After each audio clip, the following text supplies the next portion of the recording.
السلام علیکم اسٹوڈنٹ. آج آپ کی اسلامیہ کی کلاس جو ہے وہ ہوگی. میں نے آپ کو اسکول میں جب ہماری کلاسز ہو رہی تھی تو باقاعدہ آپ کو سورۃ انفال کے بارے میں ترجمہ بھی اس کا کروا دیا تھا آپ کو, اور تشریح بھی کروائی تھی. اس کے الفاظ معنی بھی آپ کو بتا دیے تھے, اور جو ہے تمام باتیں جو اس میں بیان کی گئی تھی وہ بھی آپ کو وضاحت کے ساتھ میں نے آپ کو بتا دی تھی. تو آج جو ہم کریں گے اپنا سبق, وہ ہم آج کوشچن جو ہے حل کریں گے. جو تمارین کے سوالات ہیں, مشقی سوالات ہیں, وہ آج ہم آپ کو کروائیں گے, یا ہم سب مل کے جو ہے وہ آج تمارین کے سوال جو ہے وہ کریں گے. تو چلیں جی شروع کرتے ہیں اپنی کلاس.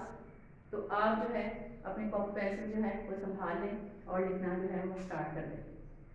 ہمارا جو ہے آج الدرس الاول الف حصہ جو ہے وہ آج پڑھیں گے, یعنی کہ ہم پہلے رکوع کے مشقی سوالات جو ہیں وہ حل کریں گے.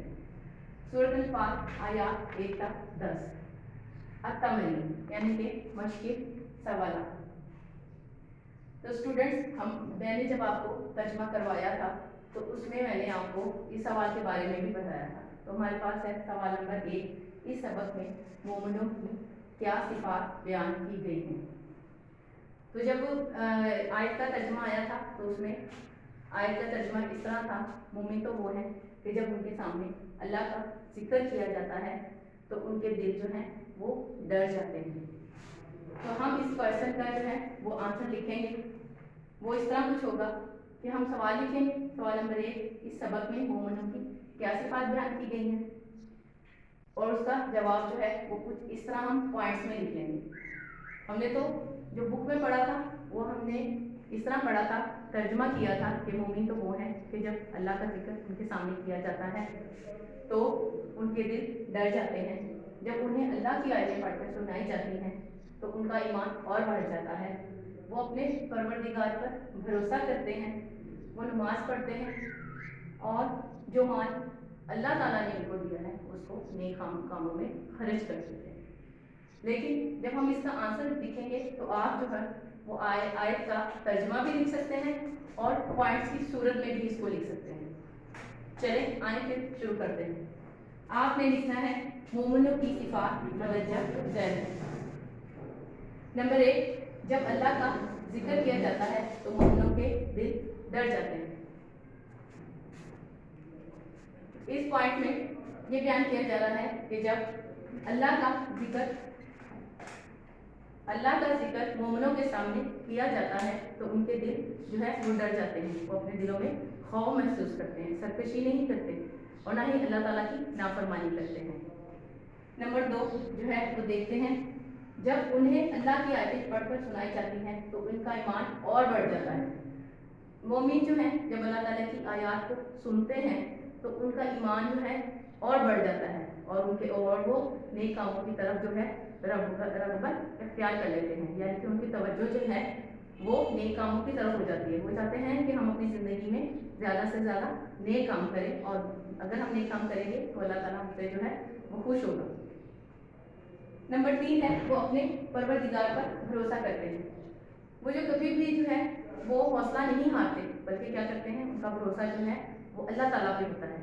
وہ ہمیشہ اللہ تعالیٰ پہ بھروسہ رکھتے ہیں کہ اللہ تعالیٰ ہمارا حامی و مددگار ہے.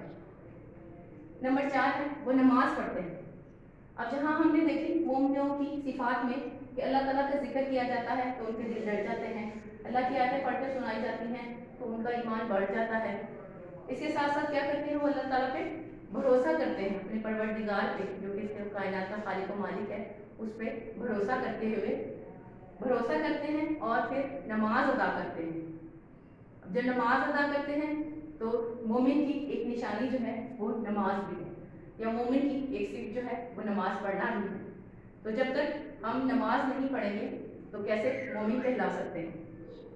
تو ٹھیک ہے, 4 نمبر جو ہے وہ اس میں ہے وہ نماز پڑھتے ہیں. تو مومن جو ہیں وہ نماز ادا کرتے ہیں, اس لیے وہ مومن کہلاتے ہیں, اللہ کے سچے بندے کہلاتے ہیں.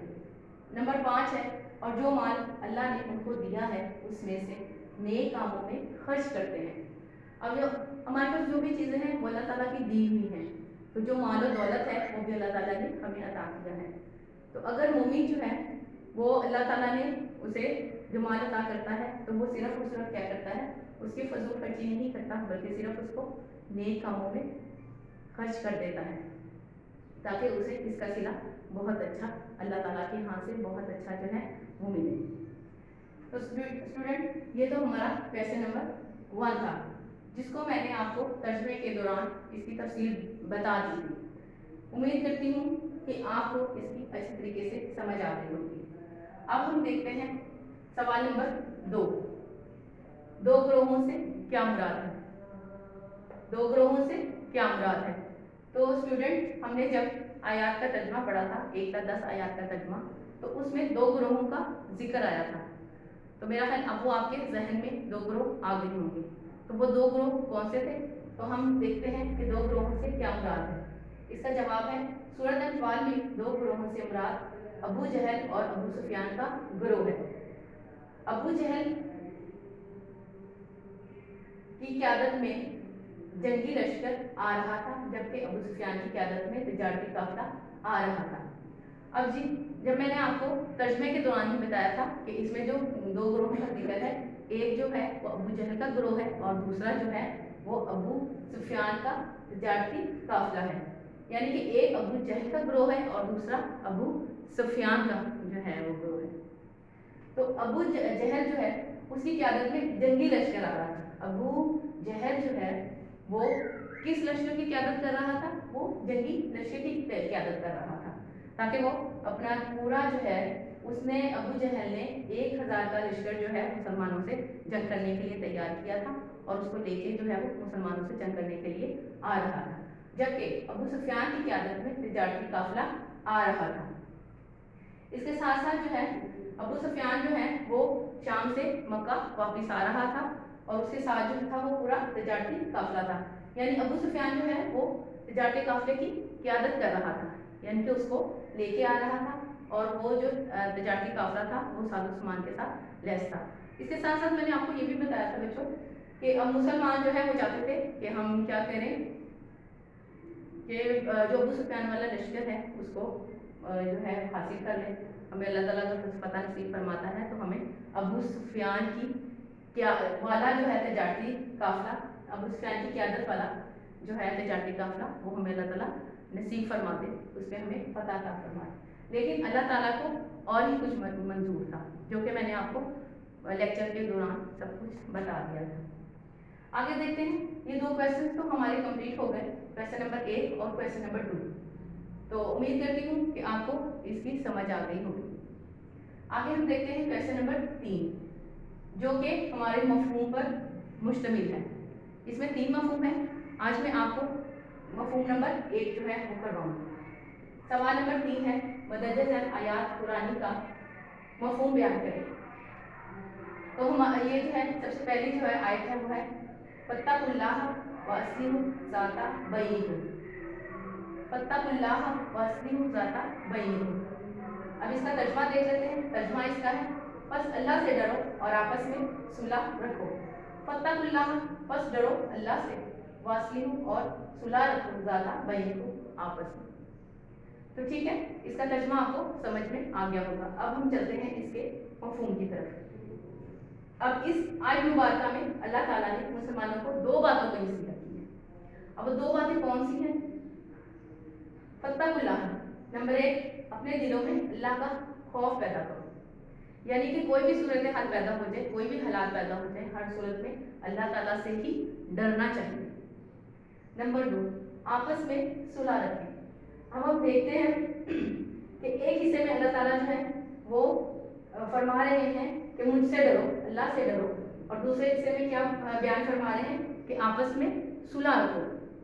کہنے کا مطلب یہ ہے کہ ایک تو آپ نے اللہ سے مسلمانوں کو یہ ہدایت کی جا رہی ہے کہ ایک تو آپ نے اللہ تعالیٰ سے ڈرنا ہے, اللہ تعالیٰ کا خوف اپنے دل میں رکھنا ہے, اور دوسرا آپس میں لڑائی جھگڑا نہیں کرنا, بلکہ کیا کرنا ہے, آپس میں صلح رکھنی ہے.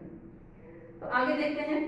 اس آیت مبارکہ میں مسلمانوں کو ہدایت کی گئی ہے کہ اللہ تعالیٰ اور اس کے رسول کے حکم کے مطابق جو کچھ ملے اس پر راضی رہیں, دنیاوی مان کی خاطر آپس کے تعلقات خراب نہ کریں.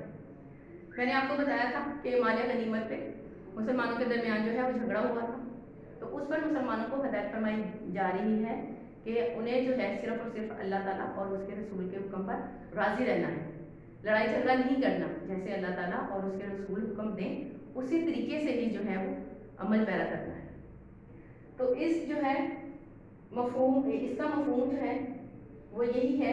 اس آیت کا ترجمے میں ہم نے دیکھا کہ اللہ تعالیٰ نے دو باتوں کی مسلمانوں کو نصیحت فرما دی، ایک تو اللہ سے ڈرو اور آپس میں صلح رکھو، اور پہلے حصے میں کہا کہ اللہ سے ڈرتے رہو، اس کے رسول کے، اللہ اور اس کے رسول کے حکم کی پیروی کرتے رہو، اللہ اور اس کے رسول کی جو ہے اللہ اور اس کے رسول کا کہنا مانتے رہو، حکم مانتے رہو، اور جو اللہ اور اس کے رسول تمہیں دے دیں اس پر راضی رہو، اور آپس میں جو ہے اپنے تعلقات خراب نہ کرو۔ یہ دنیاوی مال جو ہے، دنیاوی چیزیں جو ہیں یہ یہیں پہ رہ جانی ہے، اور جو اللہ اور اس کا رسول کا حکم جو ہے وہ جاری ساری رہنا ہے۔